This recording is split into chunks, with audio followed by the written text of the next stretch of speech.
Hey guys, it's Gina with Vintage Baby by Gina. It's been a long time since I've done a video, and I'll be real honest with you.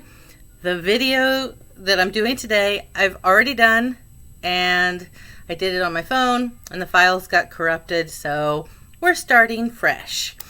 If you don't know who I am, my name again is Gina, and I am an e-commerce seller on multiple platforms, including eBay, Etsy, Poshmark, Mercari, Facebook Marketplace, and I dabble in some other ones, but those are the major ones that I work with.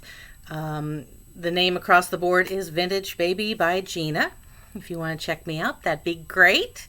But more importantly, I would love for you to subscribe and to hit that like button. I always forget to say that, so I wanted to get it out here first. Okay, so today what we're talking about is what is in your thrift kit. Do you have a thrift kit? Do you just wing it? Everybody's different, and the ideas that I'm going to present today might not apply to what you thrift.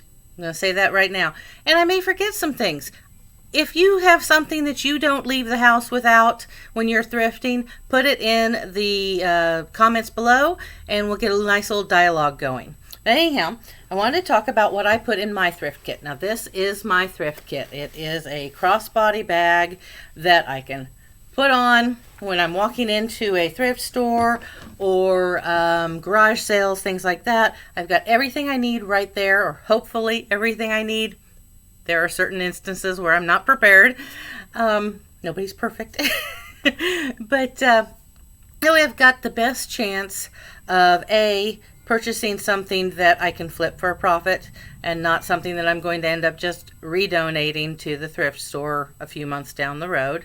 I make sure that what I'm getting is what I want, and I'm not making a mistake thinking something is one thing when it's really something else, or that it's worth $50 and it's really worth about $2.50.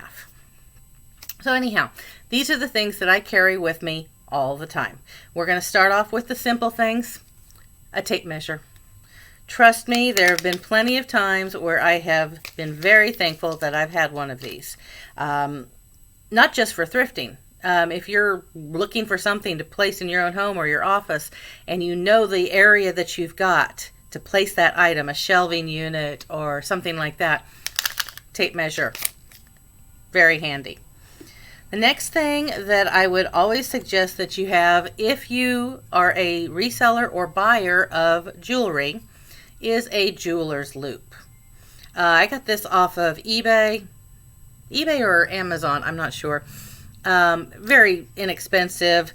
It has two different magnifications. Show you there. It has a light. Hopefully that's not blinding you. And I love this thing.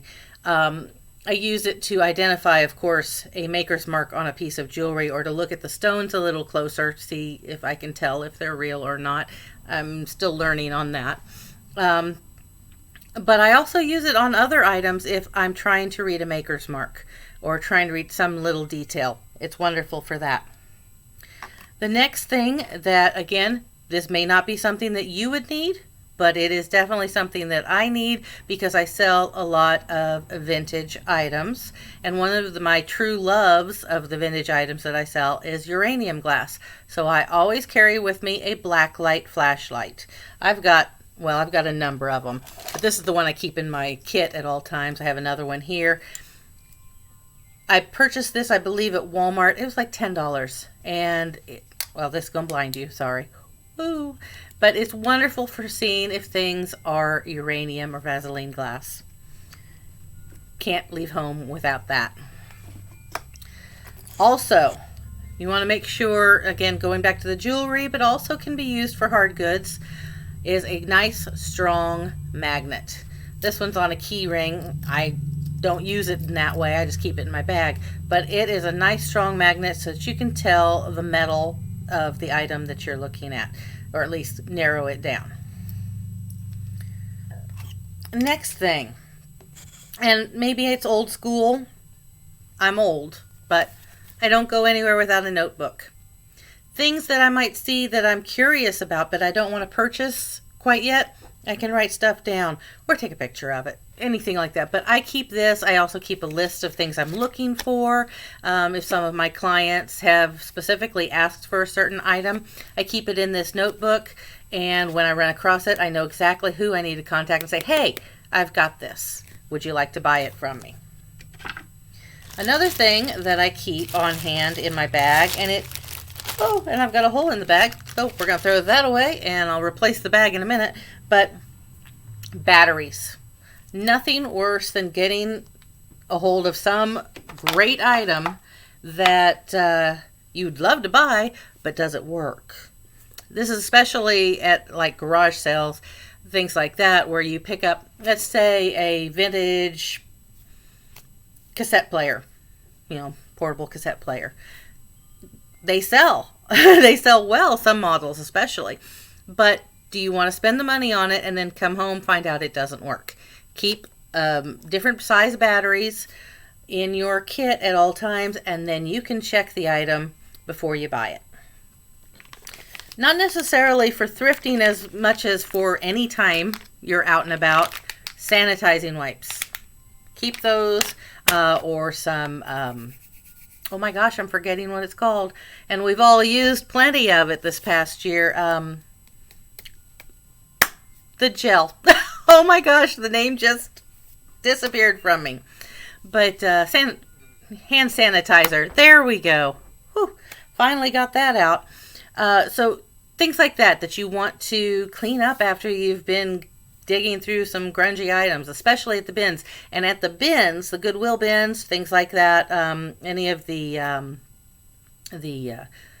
Amazon returns stores, which we don't have any of here in Kansas, gosh darn it, but things like that, you're going to want your hand sanitizer. You're going to possibly want to carry some gloves with you in your thrift kit. I've heard some real horror stories about the bins, and if I ever get to go to one, which I'm hoping I do, I definitely will be taking some gloves with me. Looking at my list to make sure I haven't forgotten anything. The number one item for me, at least, that I never go thrifting without is my phone. And none of us go anywhere without our phones, but your phone is your best tool while thrifting, in my opinion at least. I have a number of apps that I can access on my phone at any time. Garage sales, thrift stores, wherever that I might be, an auction, that I can use to help identify what I'm looking at. It can be as simple as a magnifier app, which I have on my phone because these eyes are getting old. If I don't want to use my loop, don't want to get it out and show people what I'm doing, especially at an auction, things like that. You don't want to show interest of an item at an auction. Never show your hand. So, you can use a magnifier a little more sneakily.